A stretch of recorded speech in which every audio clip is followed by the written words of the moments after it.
I hereby introduce to you Mr. Michael Veazey. Thank you for being here. This episode is brought to you by the private label process created by amazing FBA and mostly the sweat of my brow, but also my lovely business partner, Rob Sleeth, and Gary, our trusty VA. So there's a team working away here to create it for you. Let me tell you about it for another 2.3 minutes.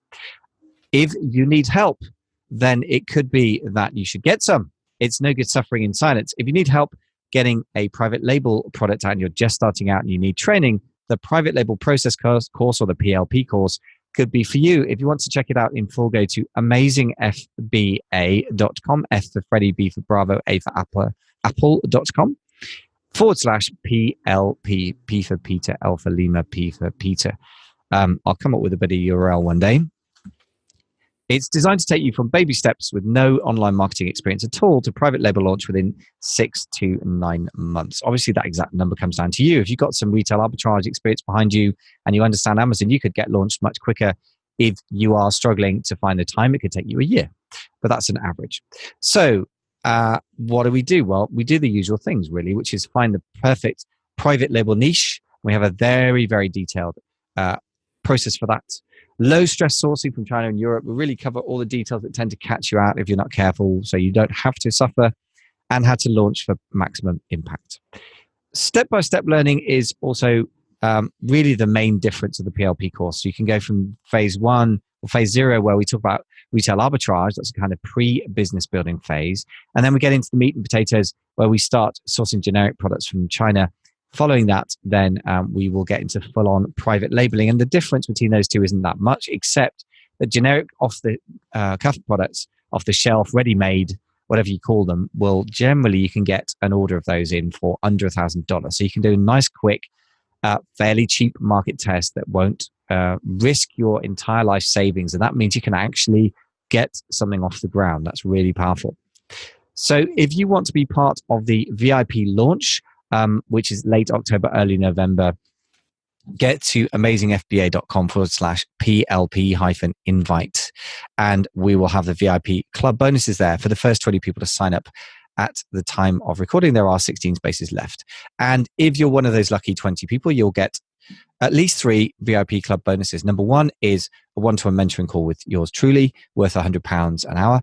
Bonus 2 is 50% off all and any future courses we bring out, which will probably include ones around product development and proper full-on brand development, not just logos and superficial version of it. And then other bonuses, basically ask us, and if we can do it for you, we will. So in conclusion, being proactive is the only way to win true rewards, but sometimes the best action you can take is getting help. So don't suffer on your own. At least check it out at amazingfba.com /PLP, P for Peter, L for Lima, P for Peter. Thanks so much for listening. Now we will get on with the show. Thank you for your patience.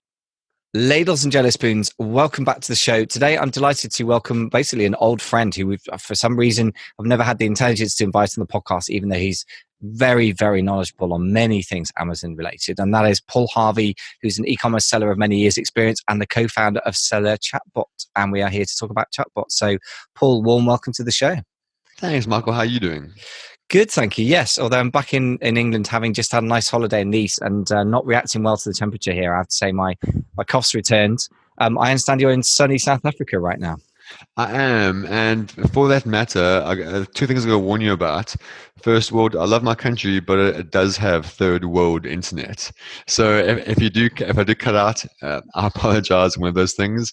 And the second thing is that I'm going to try and keep the outside quiet, but literally there are monkeys on the other side of my window. You can't see over here, and they are noisy as hell, which is pretty cool, having quite different from being in London. But yeah, so if there are loud noises or internet cuts out, my apologies. Well, that's really quite a different problem. Yeah, as you say, in London or indeed most places that most people will be listening to this, I imagine that, yeah, monkeys banging on your windows is more likely to be local youths or in North London than it is monkeys. Yeah. So a quality problem. But yeah, it just goes to show how international this business is. Now, obviously, you and I know each other from seeing each other in London and various events around the place. So give us a bit more of a background about yourself. Yeah, so going way back in the very beginning, I'm sure you've heard of Amazing Selling Machine. one of the original. Well, actually, I think what was the original course now on Amazon. I had this on Amazon, and what I did was basically this was ASM1. So I signed up to ASM1, and actually I used my wedding budget to pay for that. So that was pretty much a tough conversation, but my wife's a rock star and she supported me throughout. I didn't say too much, and she said making it work. And it was awesome. But at that point as well, I was a teacher in London. I taught at a school, people referral unit, and basically we had a lot of those kids that were in and out of jail all day, like every day. And that was an awesome job, but I need to get out of it because I was getting tired of constantly restraining kids and learning to catch a chair with one hand. It gets a bit much. So luckily Amazon came along and I quit that job and here we are now. Wow, that's quite different. Catching a chair with one hand is an unusual life skill, let's say that way. The reason you have to use one hand is because the other hand is holding the other kid away because you're trying to break up a fight. So yeah, and actually there were a few times in my life I thought I have a job that actually has danger pay. But I mean, it was an awesome job, but I couldn't last it forever.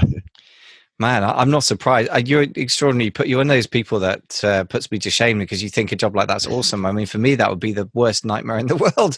So I'm quite unsurprised that you wanted to leave that. But I mean, anyway, so you made it out of the jungle there and into the Amazon jungle where you have, you still have problems of a different kind, right? Let's be real about that. Yeah. But it has its challenges. But it's your thing. It's your independent. You're doing the thing you're passionate about. I know you're very, very passionate and very, very knowledgeable about your internet marketing. I know you're the power behind various thrones that we won't mention for legal reasons possibly, but I know you are really the real deal. I'm just amazed that I've been too stupid to have you on the podcast before, but now we're putting that right. So we're here to talk about chatbots, very much the buzzword du jour. Everyone's talking about it, but what is a chatbot for those of us, including myself, who haven't used them and have only heard about them? So pretty much it's a personalized marketing. So for example, everyone now uses email. That's how people give their email address. And if you like, they might even give you their phone number. We can just send them text and SMSs. But basically Messenger has combined those two. So it's pretty much SMS capability with email functionality on your phone. So once someone interacts with your website, your products, whichever, they give you access to they say to you, they want to talk to you and they say, let's talk to your chatbot or whichever. And a chatbot can either be yourself as a real person or just automated messages, either or. And once someone talks to you, pretty much that you have a lead. And once you have a lead, when someone's in your subscribe to your chatbot, you can do anything you want in terms of send a marketing material. You can ask them for follow-up. You can ask them for reviews, feedback, social sharing, anything you want. And the list is limitless. Okay, so it's a very, very broad tool. So it's almost a bit like, so you said it's like a mixture of email and SMS marketing. So I suppose with that, then the obvious question to me is, okay, it sounds amazing in theory. It can do lots of things, but I was going to say, ask a naive question. Let me ask the naive question. What do you use it for? Or is that just too simple? Is it too many? No, not at all. But I think what's important is people need to really understand what's happening with Messenger and how big it's going to get. Now, and this is what kind of got me onto this part because I saw Messenger, I saw what Facebook is doing. Now, if we look at the biggest social messaging platforms, apps out there, there's WeChat, there's WhatsApp, there's Facebook Messenger, there's a few others. I'm probably going to forget them now, but anyway, the biggest ones are Facebook Messenger, WhatsApp, and WeChat. Those are the biggest ones. And actually, Facebook owns Messenger, obviously, and WhatsApp as well. So what's happening now is Facebook are making a huge play. They want a big share of the market because if you look at WeChat in China, on WeChat you can do anything. You can order your groceries, you can order takeout food, anything you want. That can be done on WeChat. And the WeChat obviously takes a little bit of commission off that, whatever. And that's what Facebook wants to be. They want to make a platform where business owners can talk to all the customers, do transactions, talk to them, pretty much have a personalized level of communication with that person. Okay, so I was going to say, I'm not saying interesting, which is probably not very helpful, but except that just to reflect that really this is a play that's just as much about Facebook as a platform then as it is about Amazon by the sound of it. Exactly. Is that the way this is going, and please go ahead and quote me on this in a year's time. Anyone that listens to this in a year's time and did not take action, I will point and laugh at you and say, I told you so. But pretty much because Facebook is such a powerhouse, they want to push hard. They want to dominate the messaging market. They want Messenger to be the be-all and end-all. So basically, they want businesses to interact with the customers. You and me interact as friends on Messenger. They want everyone to be on Messenger.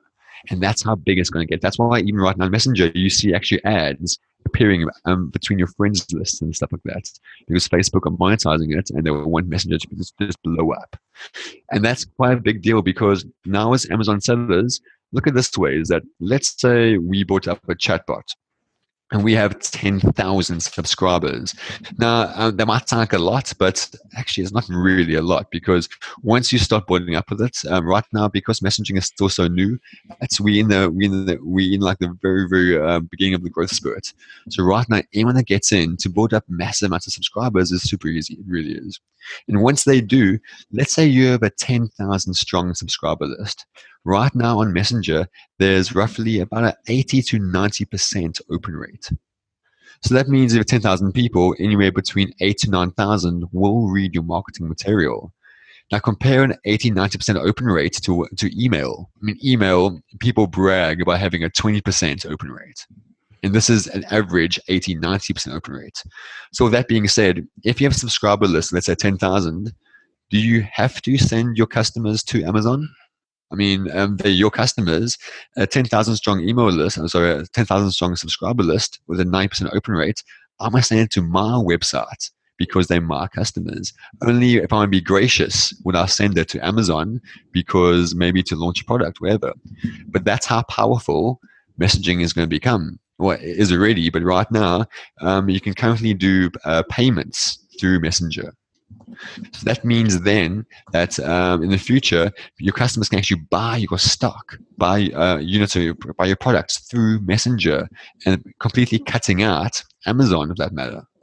And then what you might do is that this happens soon is that Facebook will offer fulfillment options. So you can fulfill from Amazon, fulfill from a Shopify store, fulfill from anywhere, all incorporated in Messenger and all automated. So that's a really long answer there. Wow. Well, it's very important to get the idea of the bigger picture. I mean, this is one of the reasons why I'm trying to focus on producing material for more advanced sellers, because I think often I've made this mistake in the past of thinking that advanced people need complex strategies. But I think often it's not about that at all. It's that advanced people get to a good position and grow from that, in my experience. And we, you know, are lucky enough to know some pretty serious Amazon sellers between us, I guess. But they get there because they're willing to see the big picture and ride the long tail trends for the mega companies like Amazon and Facebook, rather than 100%. just thinking tactically. So it's more of a mindset shift, really. So I think it's fantastic to get the big picture. And I think, and I mean, going back on what you said over there, if we look back on missing opportunities, I mean, I'm still shooting myself in the foot for not being all over Instagram when it first launched. Right. I mean, imagine if you started focusing on Instagram marketing in the very, very beginning, and for your Amazon brand or e-commerce brand, wherever it is, and it'd be so much easier now because you'd have hundreds of thousands of followers that just love your branding and stuff. So it really is a big deal. Is that this right now, where we are Chatbots right now is in the infancy, and it's going to blow up to be bigger than Instagram because eventually Instagram will offer messenger capability as well. So interesting. And also Instagram is owned by Facebook, or am I going mad? As well. Yeah. Okay. So that obviously Facebook, the thing about those mega successful companies is that if they've been around for more than 5 minutes, I mean, is that they have long-term strategies, and if we align with that and see where it's going, I guess that's always going to be the best bet, right? Rather than trying to fight the tide, which is generally a losing proposition. And one of the things that really strikes me is very, very interesting what you're talking about is that people try and fight the tide with Amazon. They try and go against what Amazon wants. I always feel like, it's possible, but you're going to work. It's like it's like so rowing hard against the tide. It's so hard. It's so energy intensive. It's so focus intensive.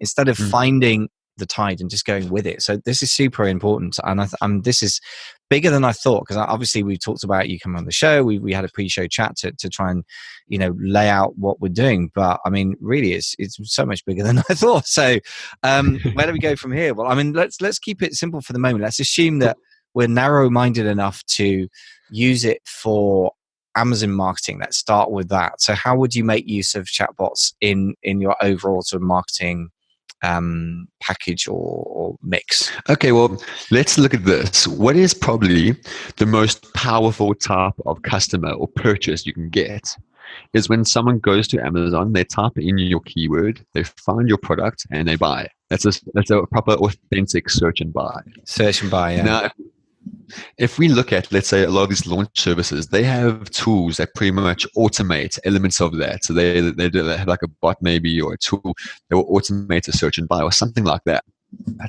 That's pretty cool. But the end of the day, though, is that it's still not as authentic as someone going to Amazon, typing in a keyword, searching and buying. I mean, a bot will do it, but at the end of the day, Amazon knows what's happening, and nothing can be as effective as a person actually doing that. So with Messenger, the reason why it's so good is because you can give your customer instructions of how to buy your products. And they don't mind, because if they're talking to you in Messenger, they're engaged, and you crack a few jokes there. Although it's all automated, it comes across as a real person, and obviously they know this is a bot. But if you keep them entertained in the conversation, they have to do that. So, for example, here's one idea, right? So let's say I'm selling my product. I want to do 80% off, right? So I'm going to do 8% off. So I'm going to do a Facebook ad, and then when they click on the ad, it starts the bot up. So click on the ad, Messenger will open up with the pre-automated messages we planned. But what I do is that an 8% of offer, I'm reluctant to do those because I'm really cheap. So what I do is this: if I'm going to do it, I'm going to get the biggest bang for my buck out of it. When they sign up when they click on the link there, the bot will talk to them, some really cool pictures, gifs, cracking some jokes, keep them entertained, and then it says to them, so actually we have two offers, one at 50% and one at 8% off. Which one do you prefer? And the person always goes 80% off. And they always select options. So I say, well, actually, there's a catch. And now like a big like gift, the funny picture of, oh, there's a catch, like we caught me out or whatever. And they say, what's the catch? And I say, well, the catch is, if I give you the 50% off offer, I'll give you the link direct on Amazon. But if I give you 80% off, I need you to search for our product and find it. Nice. And the funny thing about that is, because you're offering a lower and a higher discount, the lower discount makes the higher discount look even better. So the cool thing about that is that the person that buys, that everyone, and my stats are, I think 95% of people chose the 80% of offer. And then I tell them, okay, type in the keyword. Let's say I'm selling a big blanket. I say, type every blanket, page 5. That's all I say. And they all go and buy because they're happy to do the extra work for the bigger discounts. And I find that to be super effective. And stuff like that is super easy to do, because on Messenger, you can't really do that on email. It hasn't got that personal touch, but on Messenger you can. And that's just like a fraction of the type of thing you can do on Messenger. I mean, you could just say they click on the ad on Facebook, and the messenger pops up, says, great, here's the product, here's the coupon code. Thanks. I mean, that will still work. But the thing is, I like the search and bar. I like to have a little gamification going, because that works really well. And then over and above that, let's say someone clicks on your ad and they talk to the bot, but let's say they never actually buy the product. What I do is that I message them the next day, hey, did you get our product? If they say yes or no. If they say no, I say, don't worry, we're about to time out. So 2 hours left so you can buy it. And then 2 hours later, I message them, did you get it? And they say no. I say, great. And why not? And then maybe they say they're not interested. I say, great. If you're interested, please let us know why. What stopped you in the buying process? Was it price? Was it the marketing material? Was it the images? And that's quite nice, because people are honest. They say, it was the price. It wasn't for me, or whatever. The nice thing about that is people then tell you what happened, and you can fine tune the buying process to just make things right. I mean, for example, I'm going off at a tangent now, but there was one lady, she popped up saying she couldn't get it because she had no money, because literally her husband walked out on her last week, and she's in a tough spot now. She has 2 kids, and now she's worried about money and everything. So I said, don't worry, we got you. I have your address. I'm sending you 2 products free of charge. It'll be in your post, arriving your door in the next few days. And I say, don't worry, girlfriend, you got it. So something like that, something that's chubby funny. The cool thing about that is that woman, okay, she didn't buy it to leave me a review, but she has become now one of our best brand ambassadors because we had that personal touch. All that type of stuff can be done in Messenger. It really comes an email. And that's why people need to take Messenger and really, really go with it for now, because this window we have right now won't last for very long, because essentially once all the marketers jump onto Messenger, it's going to go downhill. I mean, right now you have 8% open rates. I don't know how long they'll last for. It could maybe be a few months, a few years. I don't know. But think of email. When email first started, super effective. Now not as it used to be. One of those things. Absolutely. Well, just to reflect back on a few of those things, I mean, some amazingly smart marketing basics. And I think it's always really great for people to remember the basics. For things like, the Cialdini book, right? Influence. I mean, it's such a classic, but it's still true that, so for example, the comparisons, you're automatically getting people to compare 50 to 80% rather than 80% to other options in their life, whatever, clicking on something else. That's really super smart psychology, and that will apply whatever the medium, and you're just using it beautifully there. There's a catch. You're making people work for stuff. And also, people are always a bit suspicious of money. Where's the catch? If there is a catch and you tell them what it is and it's not a lot, I think that's, again, super smart psychology. Otherwise, people think 80% off is this crap. I mean, to put too fine a point on it. And this is one of the issues, isn't it, with different, types of pricing. If you put extremely low pricing for something when you're trying to launch a product, people will sometimes not buy it because they think it's too cheap and therefore they're suspicious. But if it's too expensive, they won't buy it. And it's a catch-22. So that beautifully solves that. And then, the fact that you're really engaging people. I mean, again, it's kind of sales 101. And what's so interesting about Chatbot that's striking me from what you're saying, and let's reflect on this a bit, tell me more, is that it feels almost more like that halfway house between marketing, which is a fixed thing, like a fixed email sequence, or a sales page that you sweated over, which is like the average of whoever lands on it, versus a sales conversation where you try and really, really create rapport and create that really fine-tuned, personalized conversation. I mean, tell me a bit more about that, your thoughts on that. So 100%. So what I do in my business now, this is what Messenger is that I'm not a millennial, so I can't type that across to my phone. I really can't. But what I did was I hired assistants. She's 23, and she's really, what she's really good at is that she understands social media because she's 23, to be honest. So the cool thing about that is she knows all my market material in the bot, and so when she sees someone go off tangents, maybe go off the path, maybe they asked a question, the bot couldn't answer it, she will then jump in immediately saying, hey, let's do this, let's do that. And then she's actually watching the flows to see what people say. So essentially, she can do her job by just lying in bed playing on her phone. Which is quite a cool thing for her, and that's actually the best use of her time right now, just to do things like that. And last thing is that from the customer's point of view, all they're seeing is messages from the bot and then from our assistant, but actually they won't know who's the bot and who's the assistant. But obviously she'll go in there and say, hey, this is me, my name is this, actually I'm human here, or something like that, to make a little joke like that. And people love that for it. They don't mind getting marketing materials. And then there's someone taking over, people don't mind at all. And also, and here's an interesting fact, right?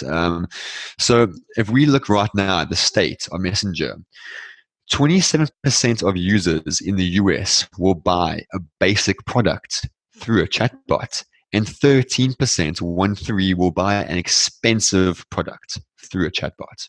So that just shows that people aren't abrasive and they don't mind using chatbots. It really is the next big thing. And also, another interesting thing, just so you know the growth of chatbots right now, if we look at Facebook, there are 300,000 active chatbots connected to pages, right? Yet there are 6 million businesses on Facebook. So 300,000 right now are active, but 6 million businesses on Facebook. By 2020, over 80% of businesses will have some type of chatbot working.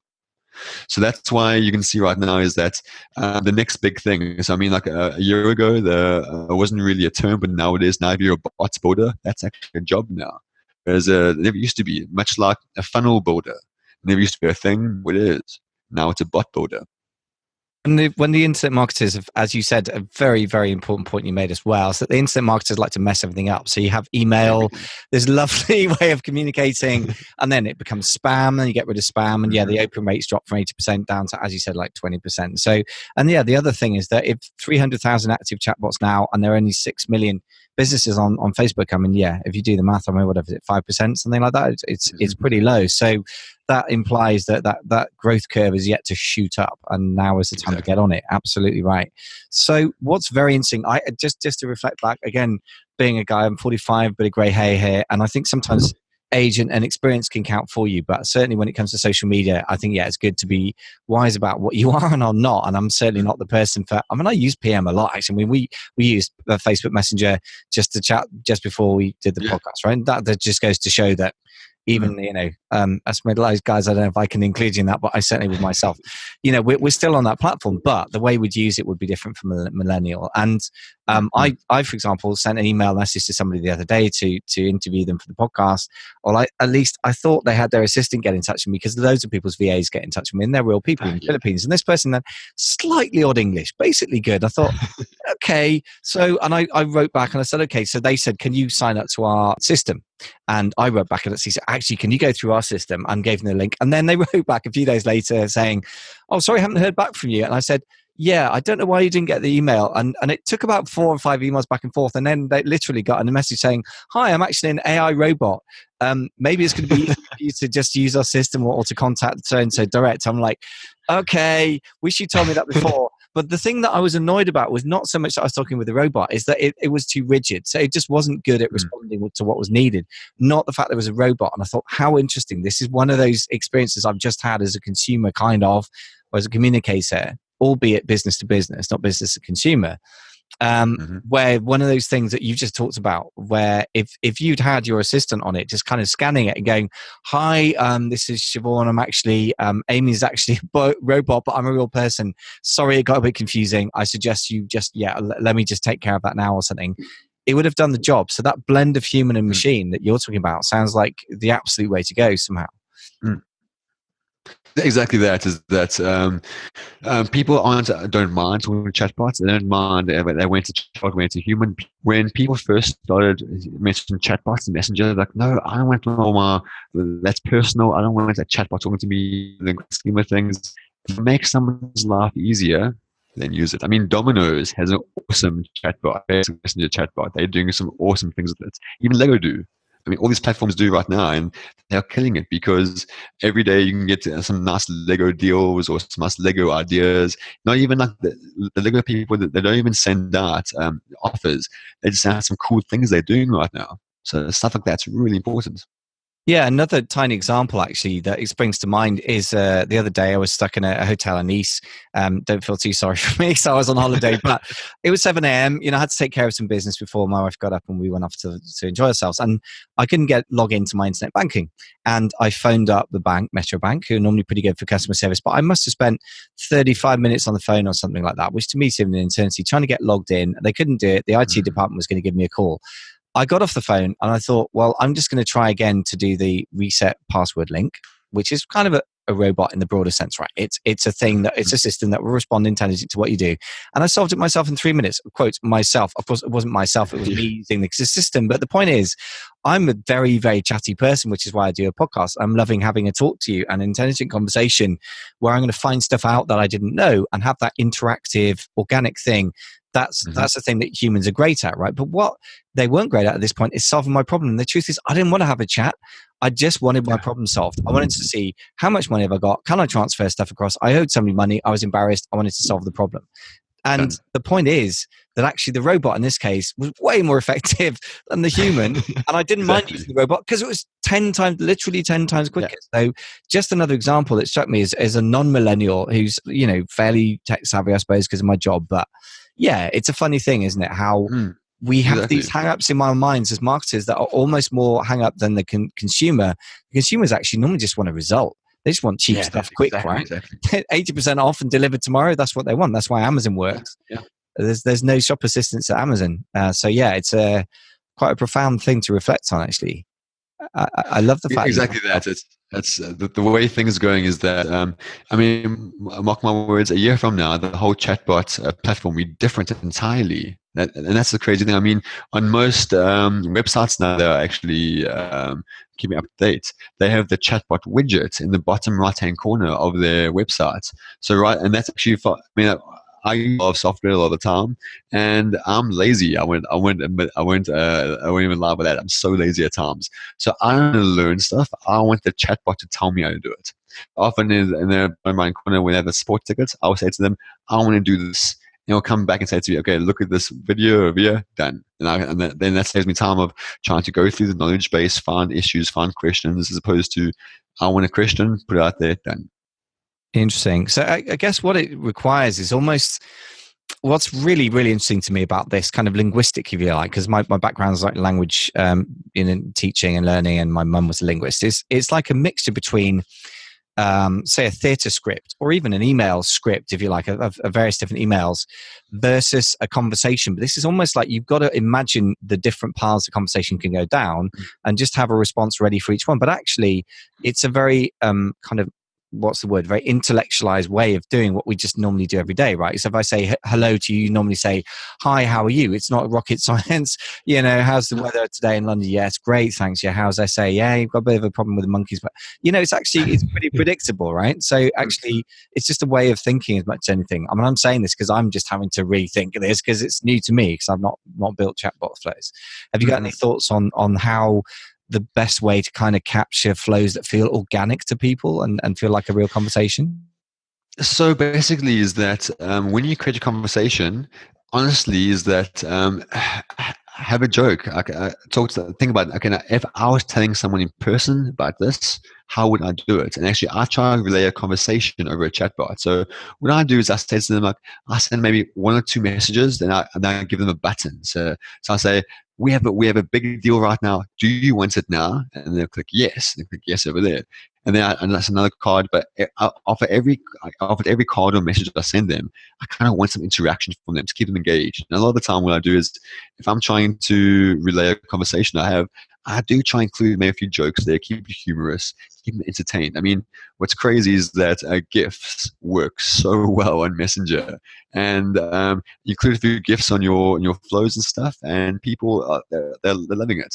Again, that reminds you of some of the better email marketers that it is a different art form. It's rather like writing a novel versus a good conversation. But Andre Chaperon really, I think the main value he provides is very different in how it's done, but the engagement level is the same, which is, instead of being kind of funny and off the cuff and little by little, he does it by creating these open loops, and it's rather more like constructing a novel or the plot of Lost or whatever, because you think, well, what happened to Jake in episode 5, and did he manage to save that thing? And then, it's how Charles Dickens wrote his novels, right? I mean, they weren't novels, they were basically little bits of novel in newspapers at the time, and they were serialized things, just like EastEnders or anything else. EastEnders always ends up on a cliffhanger with somebody going, Ricky, boom, boom, doom, doom, digga, doom. It's the same principle, right? But this is a different context, so a different rhythm and a different style needed. But again, it's about keeping people's engagement. I think one of the smart things you've just said is to try and get responses from people, which again, like a good speech, like, hi, how are you doing today? How many people here sell on Amazon? Just put your hands up. Okay, great. Like, keep your hand up if it's over 10,000.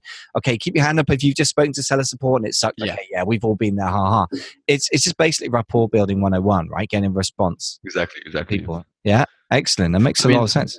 What's interesting is that something which I've seen marketers do is crazy is that they'll be doing a seminar, right? Maybe they're a guest speaker. And the guest speaker, all they would do is they have a link on their slides, maybe on the bottom right corner of the slides, whatever. And that link over there, when someone types it in, that actually kickstarts the bot for them, and then that customer can now talk to that person's bot right there and then. So some marketers, they don't even they get on stage, they talk a whole bunch of nonsense, boring as hell, but they have the link there, and people are boring. What they're going to do? Type the link in, and most do. And once they do, they're now a lead because now they're in the bot. Now that marketer can talk to them whenever they want to. And that's just how powerful Messenger can be, is that once you have them in the flow, the only way someone can stop receiving messages from you is if they request to unsubscribe or to stop the messages. And if you keep them entertained, they won't do that. This is one of the things that we underestimate. People overestimate the power of low price or free when people aren't engaged and don't actually want the thing in the first place. And they underestimate the value of entertainment. I mean, like the web basically runs on entertainment. I mean, a lot of it's free. Some of it's paid for. Netflix is a huge company. Facebook, again, is a bunch of cats falling off people's tables, and it's mostly user generated, but a lot of sponsored ads that involve, different things like L'Occitane for my wife, these wonderful physical products, or for me, just every internet marketer in the world is retargeting me, unfortunately, as you must experience. Pretty much. But but some of that's paid and some of it's free. Some of it are paid for, some of the advertisers paid for. But there's really no such thing as a free lunch, as they say. So, if you don't know what the product is, then it's probably you, is what they say. And I think there is a kind of transaction going on all the time. But one of the things that we give our time and attention for is entertainment. It's just to get out of being bored, right? And I think that's really huge. So thank you for underlining all that. Let's come back to the sort of the humble Amazon seller thing, because this obviously, the ramifications are massive for e-commerce, and very, very interesting to follow that and see where that develops over time. Let's come back to a humble Amazon seller. How does this fit in, do you think, with the marketing mix? Because obviously we're not probably going to abandon everything else we've ever done just in favor of chatbots. But how absolutely. What does it do that other things don't do? Let's start with that question.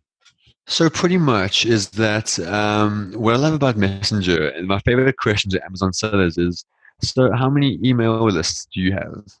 And they will say that normally the Amazon seller would reply, I have like an email list of maybe 1,000 to 10,000 strong. And I said to them, great. When last did you email your list? And 9 times out of 10, and I'm included on this, is that I've had thousands of email lists just go cold. Because, I'm a former maths teacher. I don't like English for that matter. I don't like typing my messages. When I email you, message you, it's short, quick, because I couldn't be bothered to write long messages.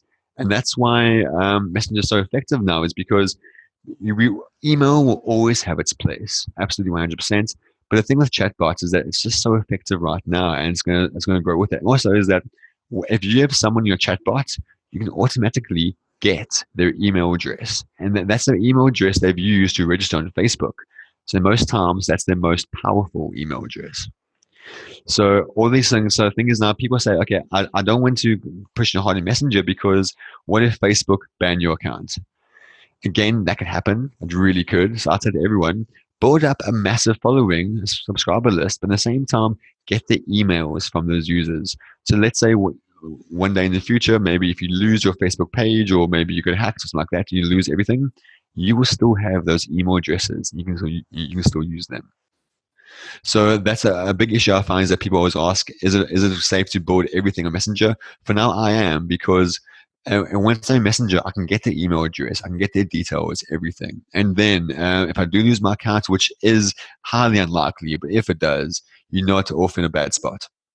Yeah, that makes a lot of sense. So you're almost treating email as a backup, but a very powerful one, definitely. And I take your point on, it's interesting, what you were just saying, like I was grinning with the shamefaced grin of recognition, like how many emails I've got from my Amazon buyers, probably a couple of thousand, and that's the last time I emailed them, I'm like, oh God, it's got to be over a year ago. That's really terrible. Exactly. You'll be all right. This is reality. We collect emails because we've been told the money's in the list, but which list is the question? Exactly. And I still think that email marketing done well can be very powerful, but it's a hard flipping slog, and it is. Yeah, it's a saturated market. It's just like a lot of things in line. So it makes total sense. And also, what a big factor about I catch your legs. So I always forget this part. It's really important. But so last year I sold 2 of my Amazon businesses, and I'm actually gutted, because I should have waited to rather build up a massively engaged subscriber list for those businesses first, because that would have added an extra multiplier to the business. Because if someone buys the business, if they buy it with already a subscriber, already a client list there that's engaged, the adds extra multiplier and can get you a nice little payday as well. So something to say as well is that if you build up a subscriber list, it adds to you when you want to sell the business, if you do want to sell the business. That makes a lot of sense as well. And actually, yes, I've got quite a few people in various masterminds, the more advanced ones particularly, that are wanting to sell businesses. And that makes a lot of sense. And traditionally, having some kind of off Amazon, lists of your own is going to be powerful or seen as good. But it depends how ignorant your buyer is. But if they really know their onions, they know it's got to be engaged. It's got to be monetizable, right? There's that old formula, RFM, isn't it? Which is used for lists, recency, frequency, and money. And if they haven't been recently engaged, if they haven't frequently bought from you and haven't spent much money, then that list is probably of extremely sketchy value, right? Whereas if they're actually engaged and you've got some kind of proof of that, then that makes total sense to me. And I guess that the ultimate proof is profit, right? Or at least revenue. Exactly. So let's talk us through that. That comes to another whole question, right? There's every form of marketing under the sun gets used for launches on Amazon because obviously it's so crucial to kickstart that algorithm. It's a positive feedback loop, I think, in engineering. In other words, success breeds success, failure breeds failure. So we've got to pull all the levers we can, or everyone does anyway. So then my question is, okay, chatbots, amazing for launch, I presume. Is it a viable way of doing things as part of the mix for ongoing sustained sales? And if so, how does that fit in? So now so I've launched, I think now about 50 products using chatbots, and it works really, really well. So for launches, it works really well because first of all is that, let's say we're doing 8% off. 8% off offers on Facebook ads actually works really well. So they go from the Facebook ad, they click on the link, it opens up Messenger. Messenger says, here's the product and here's the coupon code, buy now. Obviously, there's going to be a lot more copy than that. It's just a watered-down version. That works really well. But now, let's say you're in month 3, and that person you spoke to was in month 1. But month 3, let's say you're launching your next product. Now you can reach back to all your past subscribers with a 90% open rate and say to them, hey, we're launching a product now. Do you want in? And now you can dictate the price. You don't have to do 8% off. They already love your products. So maybe you can do 50% off or 30% off. You can do offers like that because 90% open rate. So if you brought up maybe 1,000, 2,000 subscriber list with 90% open rate, you will get 1,800 people reading marketing material. And let's say maybe 10% take your offer. That's 180 people buying at 3% off. That's really, really a big deal. So now, once they're in your subscriber list, you can do tons of things. You can talk to them all the time. You can send them messages saying, hey, by the way, last week you bought this product. Was it good? Was it nice? What do you think of it? Or you may say to them, we say to them, we're in a competition right now. The first person to post a picture of maybe their baby girl using our baby blankets, the person to post a picture will win a discount. And people will submit all their images to you on Messenger. And guess what? Now you have content. Now you have customer images using your product. There are tons of things that can be used like that. The only limitation I'd really say is, again, your imagination. Tons of stuff can be done there. So you can use your subscriber list to launch products, to get reviews, get feedback, help with marketing, and actually help with viral marketing. Get them to share the deals for you. And viral marketing is really cool because what we work on right now inside the chatbot is a way to some viral marketing. So essentially, one person becomes 5, 5 become 25, 25 comes 125, 625, and so on and so forth. And all by the use of, I'm saying to you, I'll give you a discount here, but I'll give you a bigger discount if you share this with 5 of your friends. And obviously, they will share 5 of their friends, get a bigger discount, and so on and so forth, the viral loop causes. And then that can take a subscriber list from a few hundred to a few thousand in a matter of days. So in terms of, it's a long-winded answer, but in terms of having your customer database, there's tons of stuff you can do. Pretty much they can be your go-to service, your go-to list to launch products, get reviews, get seller feedback, get sales on your Shopify website, not even Amazon, but I can do tons of stuff there. Okay, so this is even bigger than I thought. This is a huge area. So let's talk about this viral marketing team. That sounds very exciting. Obviously, viral's a sexy word. It's weird how the word viral's become a sexy word. When I was a kid at school, it was not a good word. Then you had an infection. That's how things change. Definitely not a millennial here. I feel my age. So viral's a good word, and the theory of this stuff is always good and sounds great on paper, right? And you can get excited. Have you actually experienced that actually working? Is it actually effective in reality in your experience? Yeah. So there are tons of tools out there that do viral sharing. I think the current one is Gleam.io, Gleam.io. That's really cool. It really is cool. It works well. And I've spoken to people there that's blown up the email list by doing that. And some use that in Messenger as well. But there isn't really a platform yet that really, really pushes that up properly. And with the chatbot, that's something we're pushing quite hard, is that right now we can do it, but we can't really track. So we don't know if someone did share this 5 times. We don't know that. But we're having the API fixed soon, and we'll be able to measure that very soon. So the best thing is that they will only get rewarded when they do that task. And the cool thing about this is, how many fake friends do you have on Facebook? Probably none. I have lots of people that I know vaguely, or the trouble with running a podcast, and you get this, I guess, with in your areas. It's tons of people come up with friend requests who I don't know from Adam, and I just kind of try and weed out the people that look like they're going to spam the hell out of me, but it's very approximate. So yeah, most of them are not actually friends, I have to say. But then, let's say, for ease of reference, you're a stay-at-home mom, and let's say I'll go back to baby blanket. Is that if you're a stay-at-home mom, your friends list would probably be other stay-at-home moms or other women. So when I ask you to share with 5 friends, you won't even hesitate to have 5 friends. And your friends list on Facebook, I don't see there being many fake friends on there. So as opposed to email, people can just create a whole bunch of bogus emails and like say we shared it. No, you didn't. You just made up bogus emails. On Facebook Messenger, you can't do that because that's your friends list.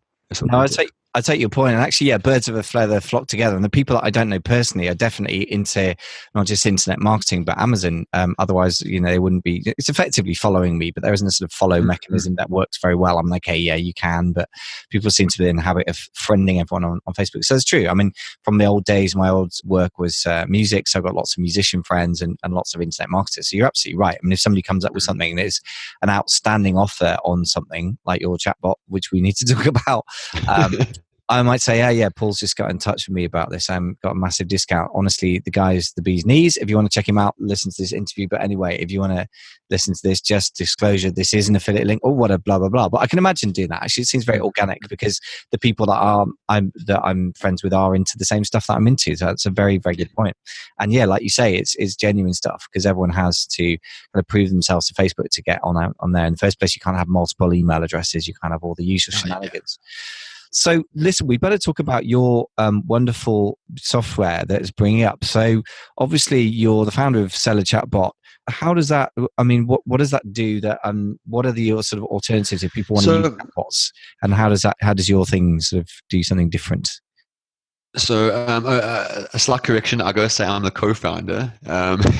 Okay, fair enough. Because my business partner right now, Anthony, which you've met, right now is in Canton. So okay. I'll say be talking to me as well. But yeah, I always got to offer him props because he's it's very important as well. No, you got to acknowledge your business partner. So I hear you on that. Okay, so you as the co-founder of your wonderful chatbot, tell me a little bit more about it because I've heard some great things in discussion with you, kind of casually, that sounded like you really nailed down some exciting stuff specifically for e-commerce. So pretty much is that 2 years back, I started using chatbots, and I started using Chatfuel and MiniChat. Now, Chatfuel and MiniChat are two of the biggest chatbot platform software. So they just help you create the automated messaging, help you create the chatbots. And MiniChat and Chatfuel are rock star platforms. They really, really are. But the thing is, though, is that I'm a technical person. So I love to just sit down new software and try to break it. And then figure out, okay, now I've broken it, now I see how it works. Now I can play around with it. I know it works now. And that's me. But like the biggest problem we found is that I'm not a good description of Amazon seller because I love the technical details where the vast majority of Amazon sellers just want something that works. And the problem with that, though, is that a lot of Amazon sellers are time hungry. So the biggest thing I've found is that Amazon sellers are lacking two things, essentially. First of all, as always, with everyone, it's going to be finances to fund the business. The second thing is, if they have the finances, do they have the time? That's the biggest issue I've found, is that Amazon sellers are just, they don't have the time. And I say this because my wife often moans at me because I'm always working all the time. So even though I work from home, pretty much means I never stop working because that's always the case. So what we did is that we looked around and we went we wanted our own platform. So it started off using say Chatbot in our own businesses. So it started off more as a necessity in our business, and now it's become more of a luxury because worked really well. But the nice thing is though is that people that have come on now have used their chatbots.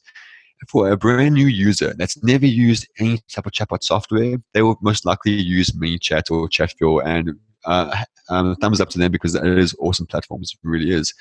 The problem is though is that a lot of people don't have the time to learn a whole new platform, everything from scratch.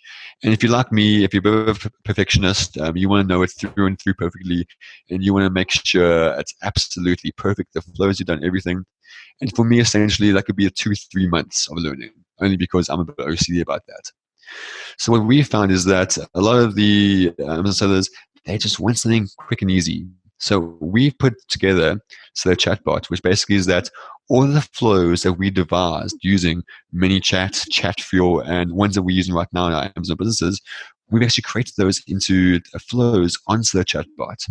So now you can just, in space of, I've timed this now, 3 minutes is my record right now. So I give the average user 10 minutes because obviously I know this, I'm just blindfolded now, but the average user within 10 minutes can get a highly optimized chatbot flow and ad running on Facebook in the space of, like I said, 10 minutes. And normally, to get that running, if you use Chatfuel, ManyChat, Mobile Messaging Monkey, Chatmatic, all those, you first have to learn those platforms. Whereas us, we try and give time back to the Amazon seller and focus on what makes work, focus on making sales. That's the end game here. But the whole thing is, though, is to make sales and blow up your subscriber list so that way you can remarket to their stage. And essentially, that will be your subscriber list, essentially, will be the biggest asset in your business. It really will be, because the way messaging is going. And so we try to cut the learning curve off there, so pretty much people can just get going in a matter of minutes. And so basically, in terms of ManyChat, Chatbot, Chatbot, the reason we like ours is because, first and foremost, we are Amazon sellers.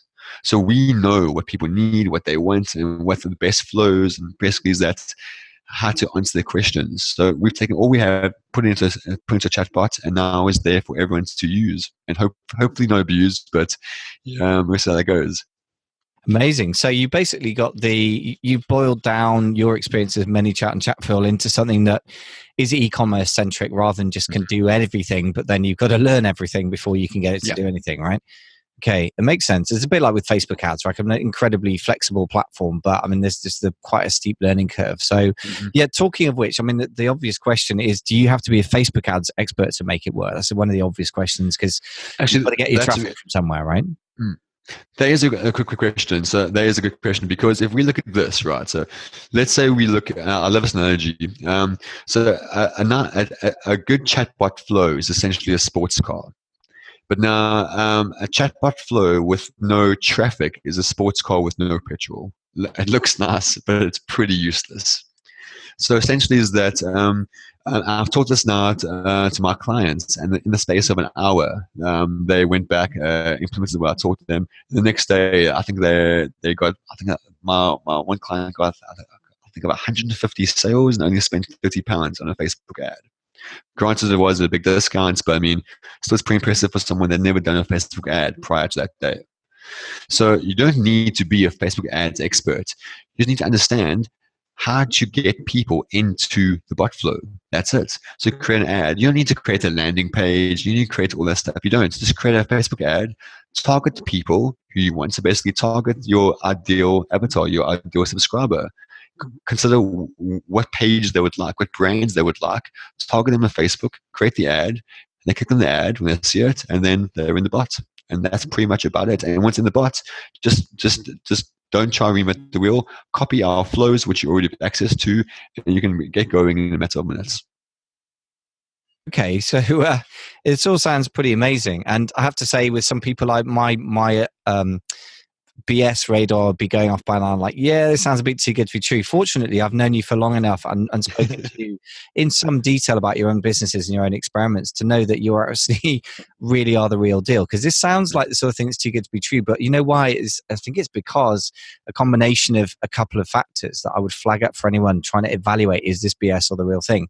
First thing is, there are mega opportunities when the trend is going and it's early days. And you just identified it's early days. Like Instagram several years ago, like, Amazon as a whole was sort of virgin territory in 2013 when ASM1 came out, and for certain types of selling anyway. And this is one of those opportunities, I think.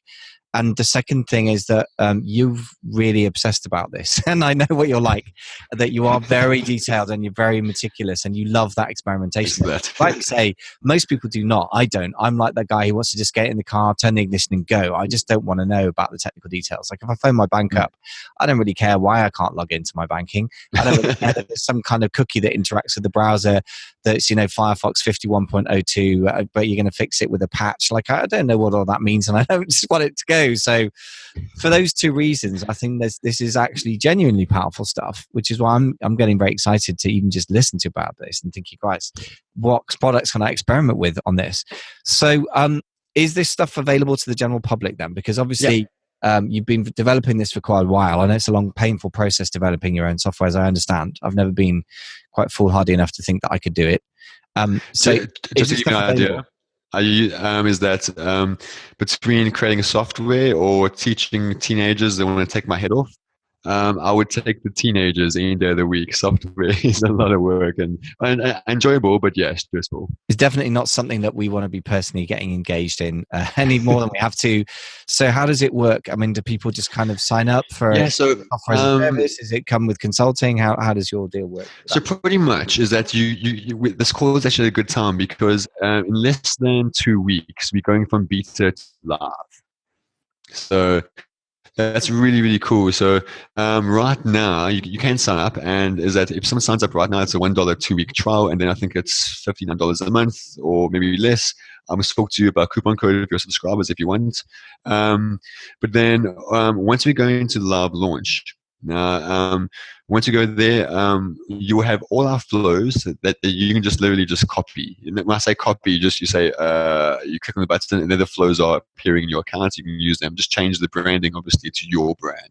Change the price from XXXX to your price, obviously, and change the copy and things like that. But that can be done in a matter of seconds. Then you also have access to all our videos. These are the videos that I've used to train my staff up. So the videos are how to run a Facebook ad, how to target, what type of ads to run, what is the objective. And it's not going to be long, painful videos because for one, we don't have time, and for two, people get sick of my voice really quickly. So it's going to be quick videos. So in a matter of minutes, you can be up and going because I really want people just to get the ball running because, I love it when people fail. I really do because that essentially means they're learning. So the thing is that one thing I tell my clients, guys, listen, fail as fast as you can because in the failure is where you make the biggest learning curves. And I'm trying to stop anyone from failing by giving you access to this platform, to my videos, absolutely everything. But the thing is, though, is that people are going to have to learn. And the thing is, though, is that I'm sure you come across this, is that right now the buzzword for Amazon sellers is use a chatbot, And a lot of people feel like they've missed the boat on that, or they feel that's just too much for them. And I really want to take that away and say, no, in the space of 10 minutes, you can be a Facebook ads ninja with a chatbot that's converting at a crazy rate. I have to say, it does sound pretty amazing. As I say, I just want to emphasize to anyone listening to this or watching that it sounds too good to be true, and in many cases it might be, but this man is the real deal. Or I can say from very detailed conversations, a lot of which are not going to be something we could discuss in public because it goes into a lot of your personal products on Amazon, what have you, and people you've worked with in the past. Trust me, this man knows his stuff. So this sounds great, and beta's live in 2 weeks. So we're recording this sort of late October. So to give us a date roughly, when is this going to be available, or exactly? We're doing the official live launch not this week, the next week, but let's factor in some delays. So I'd say the second week November. But the thing is, though, is that hands down, probably what will happen is that when we go into the live launch, the price may increase. Just a heads up on that one. Yeah, that's fair enough, and that's normally how it works. I mean, we're doing something very similar with the a launch of a general sort of private label course, the PLP private label process course, which is also we did a beta launch to make sure the thing worked, and then we're putting the price up for the live launch. So same idea. I think that's pretty common stuff. So yeah, that's amazing. So I don't want to do this too much to death because I know you've got to dash off and complete a software project, which sounds like a total nightmare. So rather you than me, and I'm so glad that you're the one who's gone to it. And I just wanted to say that, those two things you just pointed out, I think important to echo, which is if you feel like you've missed out, you haven't, but you're probably about to. And I hear you on that one. This is not just you saying it. It's obviously a thing. The statistics speak for themselves. 300,000 chatbot messages for 6 million businesses. There's nowhere that statistic's going to say as low as that. And the idea that if it's too technical, you're not going to do it. If somebody's offered you a solution that is geared to your space, I think it's worth at least trying this stuff out, because if nothing else, you're going to learn a lot of stuff. I mean, if nothing else, if you learn about how to create Facebook ads quickly, I mean, for me, that would be enough. I feel terribly behind the curve with Facebook ads personally. I've hardly used them in e-commerce or for that matter with Amazing FBA or anything else. Just one thing I just want to jump in there and say is that I should led with this is that when we created Chatbot, it was kind of out of like a negative place because as much as I love Amazon have given me so many sleepless nights. It really, really has. So when we created this platform, we actually wanted to make it to be like, we actually want to call it like the Amazon bridge, as in the bridge off Amazon. So right now we are targeting Amazon sellers because we know that market so well. But essentially is that if you have built up 10,000 strong email list, a subscriber list, you can then, you're not so reliant on Amazon because you can now push that traffic to your website or to your blog, whichever you want to. And that's going to be the Amazon bridge because then you're not so reliant on Amazon. I mean, if you wake up tomorrow, you lose Amazon accounts, you haven't lost your 10,000 strong subscriber list that you can always market back to. And that's a very, very important point as well, because I think that the bigger sellers get on Amazon, the more vulnerable they are. I mean, funnily enough, it's newbies that worry about it and they haven't got anything to lose. And I also feel there's a flip side of that, which is people that we probably both know, but I mean, between us probably know so many people doing hundreds of thousands a month. They're the people who really, really, really need a plan B because suspension is so painful for those guys. I mean, they've built up overheads. By the time you're doing 500 grand a month or whatever, you got overhead, and you just to cover that overhead, you've got to have some cash flow coming in. So I couldn't agree more that ultimately this is the big picture is how do we get away from being dependent on Amazon, not completely abandoning it, but not being just dependent on it. And I couldn't agree more. That's got to be, in a way, the biggest reason for anything, whether it's developing a Shopify store, Facebook, marketing being better, chatbot, subscriber list, even good old-fashioned email list. At the end of the day, they're different marketing channels and assets that we own that aren't dependent on Jeff and his highly competent people suddenly changing their minds. So amen to that. And I think that's an amazingly strong note on which to leave it. Paul, thank you so much for coming on and making the very mystifying nice and clear and simple. Sounds like you've got an amazing system set up. I, for one, I'm going to be willing to look at that, and you've broken the ice for me, so I'm very grateful. And how do people either find out more about you or indeed go to the seller chatbot thing? And we'll certainly set up an offer for listeners of the podcast. If you're able to do something special for them, that would be amazing. Sure thing. So absolutely is that. So I mean, because Michael, we've been friends for many years now. So one thing I was saying to Michael, I was saying to you before the call is that if you wanted anyone, if you get a group of signups, then I'm more than happy to do a private webinar with everyone that signs up. To basically help you in nitty gritty, and I can give exact examples and flows and what I'm working on right now. To basically just help that learning curve. That sounds extremely valuable. I think that, the devil's in the detail, and being able to talk it through with not just a person who knows about the system, but is a co-founder of it, with respect to Anthony, so you remembered. I got to probably see Anthony soon and get it in the neck if I don't mention it, so I don't want to create trouble for you, but yeah. If you can get him on a podcast, you'd be my hero. I've been trying for ages now. Is that right? Well, we'll twist his arm. Between us, we'll twist his arm, but it'd be lovely to talk about this again, because it sounds like the thing that's blowing up. doubtless there's going to be lots of nuances that develop over time as the market matures. So, but for the moment, yeah, a private webinar to go over the nitty gritty sounds amazing. So what I say to everyone is I'm going to set up a link at amazingfba.com/chatbot, CHATBOT. So we'll just go through to that and we'll set up a link. I presume and live there. So, Michael, one thing I should have said, and I know you're going to get this question a lot, and I should have actually said much earlier, is that one of the questions I have is that when someone says to me, okay, Paul, I already have 1,000 users on ManyChat, or Chatfuel for that matter. So I have 1,000 users on ManyChat or Chatfuel, but now when you say a chatbot, can I just port over my subscribers from one to the other? The answer is no, you can't. A lot of these platforms lock your subscribers down. It's not really their fault. It's Facebook just holding down to data. They don't want data being freely accessed and moved around. However, what you can do is that, let's say you have ManyChat. What you can do is plug in the chatbot to be in silent mode. So it will just be in the background, not doing anything. And then anyone that talks to your current chatbot you're using will automatically be added to the chatbot. So anyone that you already have, once they interact with your current bot and say chatbot is plugged in, they will then be added to the chatbot. That way, all your subscribers will be on 2 platforms. And then if you want to make the transition from one to the other, you can just turn one off and they're on the other, and you won't lose any subscribers. Sorry, I just want to leave that question because I knew that you're probably going to get that a lot. Yeah, that's a good question, actually. The transition from current system to new system is always a big one, right? It's a big barrier to do it. Okay, so effectively they'll end up getting it. So as long as you run some kind of ManyChat type campaign of some description, then you'll start getting interactions, and those who interact will get added to sell a chatbot. Yeah. Okay, and let's face it also, I mean, it comes down to the 80-20 rule. There's going to be a certain percentage of your list that is actually really valuable and buy stuff, and a lot of them that won't necessarily do much, although it sounds like that percentage is much more in your favor with chatbots than it is with email, but nevertheless, and any list is going to have its active people and very valuable people, and they're, by the nature of it, get moved over first, right? So I guess it's probably not going to do any harm to have a dual system in place for a month or something like that.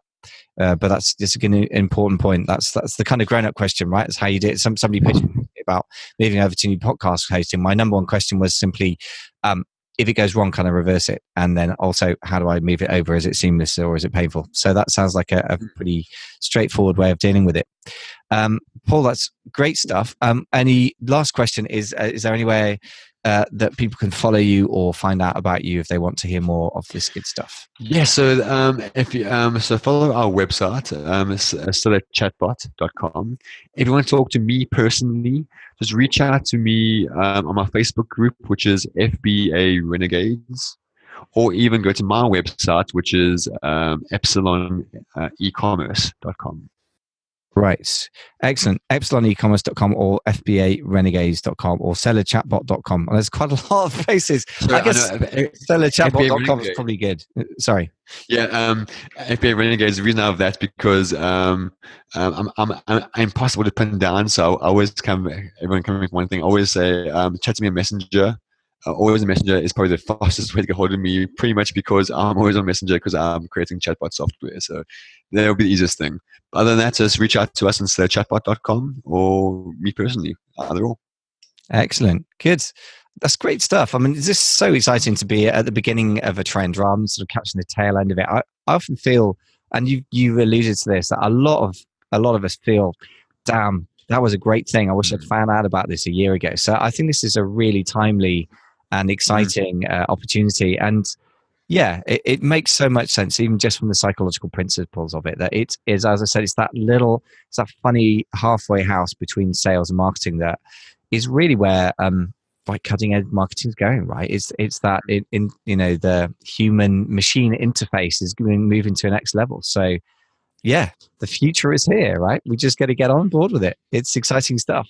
Absolutely. Paul, thank you so much for coming on and sharing some insights and putting it in a human, understandable way. Talking of which, that was great, nice, clear explanations, and it's fantastic that also you're an Amazon seller and you're getting all these real life case studies for yourself that this stuff works, not just once and not just a theory, but this is solid, proven stuff. So fantastic stuff. Thank you so much for coming. Thank you, Michael. I've loved being on here. Yeah, it's been great. Yeah, come on again in 6 months' time. Let's see what the state of play is. Ooh, look forward to that. Yeah, excellent. All right. Take care. Thanks so much for coming on. Thanks. Do you need some help with your Amazon business or your fledgling would-be Amazon business? If so, then we may be able to help. You may need one of the 3 C's, the 3 C's named by Taki Moore, fantastic Australian business coach, a course, a coach, and or a community. You may need all 3, but it may be that one of these particular ones will help you. What I'm going to talk about today is a course, which is the thing that I've developed last because I think it's the hardest thing to get right. Getting help. If you're just starting out and you need training or you need more training, the PLP course, the private label process course, might help you. Go to amazingfba.com/PLP, P for Peter, L for Lima, P for Peter, to find out more about our philosophy and in depth how that works. It's launching in late October 2018, but you can sign up now for the VIP Launch Club if you want to, and we'll tell you more about that in a second. It's designed to take you through baby steps, from baby steps to mastery of private labeling, how to get started with Amazon skills, how to get started fast with low risk, very important, and then how to find the private label product of your dreams, but after you've got the basic skills down and how you got started with a generic product. Then we talk about low stress sourcing from China and Europe and how to launch for maximum impact as well. Just to give you a flavor of the sort of response we get from our clients, Tess Freeman says, Michael, thank you very much for a really useful mentoring session. It's so helpful to do the big picture vision stuff with you as well as go through the detail. The masterminds are always incredibly helpful as well.